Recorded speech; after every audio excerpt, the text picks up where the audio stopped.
Success is the sum of small efforts repeated day in and day out. Robert Collier. My friends, I've got a great training for you today. I just uploaded it at the website. It will be in your show notes. If you are not a subscriber, go to chartingwealth.com, sign up for free. You'll get daily trainings as part of the one email you get 5 times a week. If the market's open 5 times a week, you'll get the 4 Monday through Thursday daily reviews and the once on Friday weekly review and forecast. And it includes a special training each and every day along with this video and a whole bunch of helpful links to training. Now, let's jump into these charts. We see stocks are mixed. Everything else is up for the day. We'll start with the S&P 500. I could have also just said, hey, everything's up but the NASDAQ 100. Look at where we are, up 0.29%. Now, if we pay attention, and that training, by the way, is dojis combined with volume. Dojis, that is Heikin-Ashi dojis and volume. What do they mean? They are so important because many times they show us exactly what the insiders are doing and give you insights on what is happening at these real swing points you see so many times when you have high volume and then dojis. When you don't have high volume and you have a doji, different things can happen. But I want you to have that training. It is for free. It is being sent out to everyone who's a subscriber. It is also at the website chartingwealth.com for free. And there's nothing there that asks you for, you don't send us anything or whatever. It's just a training we have, but it'll give you crazy good insights on how to use these all-important dojis with volume. If you don't have volume, you just sort of like half the story. It's like watching a movie with no volume, okay? That's the difference. You might see stuff going on, but you don't know what it really means per se. Now, let's jump into what we are seeing here. When we look at the prior week, we can see the high was 496.05. The higher this week, 494.38. So we haven't hit that high yet. We are moving in the right direction. Volume, it's okay on a Tuesday, not super high. Look at this, the first day of the latest volume. You can see it's substantially lower on the 2-day chart. Again, prices above the weekly trend line on the 2-day and on the half-day, but look at this half-day. Really just slowing down. Now, does that mean that everything's exhausting and ending? No, we saw this happen before, and then it popped up, but then it rolled back, popped up again, now sideways. We'll pay attention, see which way things go as this week continues to develop. Now, the NASDAQ, we can see that last week it hit a high of 430.24. We're 2 cents off of that, even though it's down 0.20% for the day on Tuesday. See, the volume's pretty weak, very weak on the 2-day.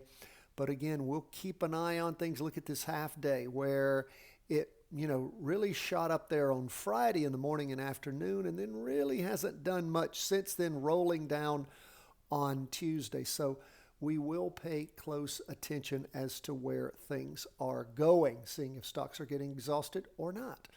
What about bonds? Bonds rebounding a little bit for the day, up just about 1%. After 2 days of strong down movement, we see a spinning top in the morning, green up candle in the afternoon, still a red down candle the first day.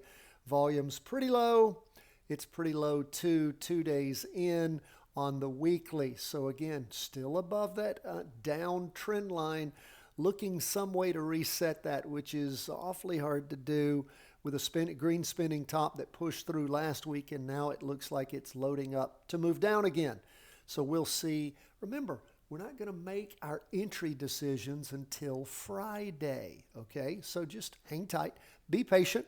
Let's watch how the candles set the moves up for us.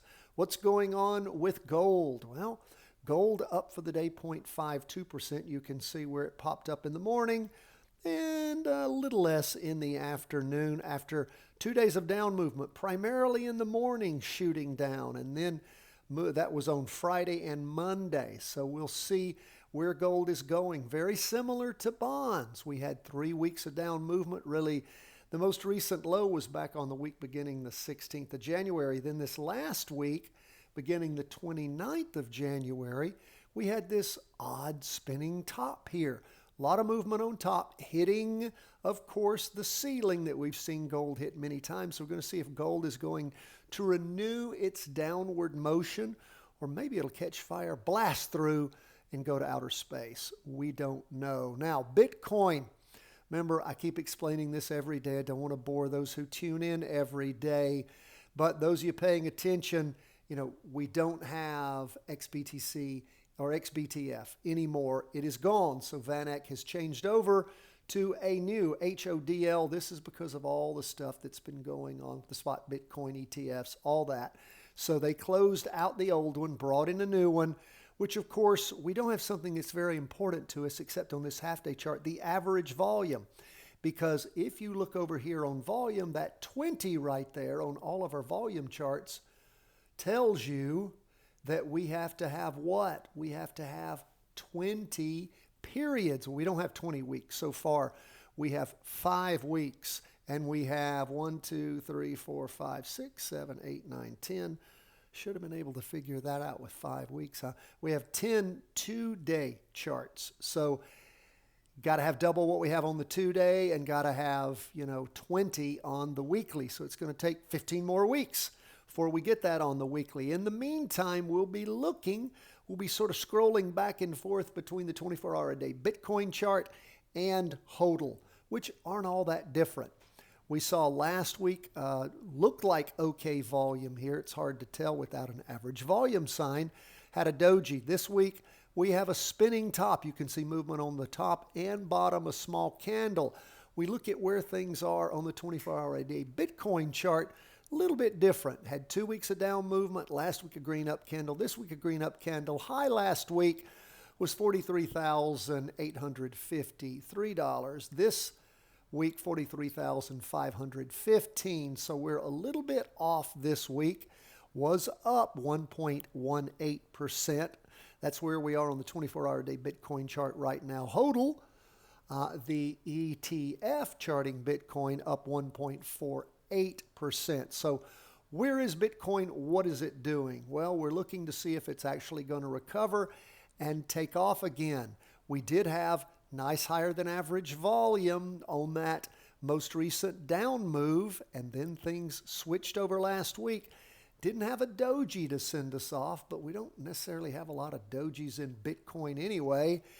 But we did have average volume last week, and things are moving in the right direction. So we'll continue to keep our eye on Bitcoin, playing this game between where we are on the spot Bitcoin or the 24-hour-a-day Bitcoin and the ETF. But again, remember, it follows Bitcoin. So comparing the two is never a bad thing to do.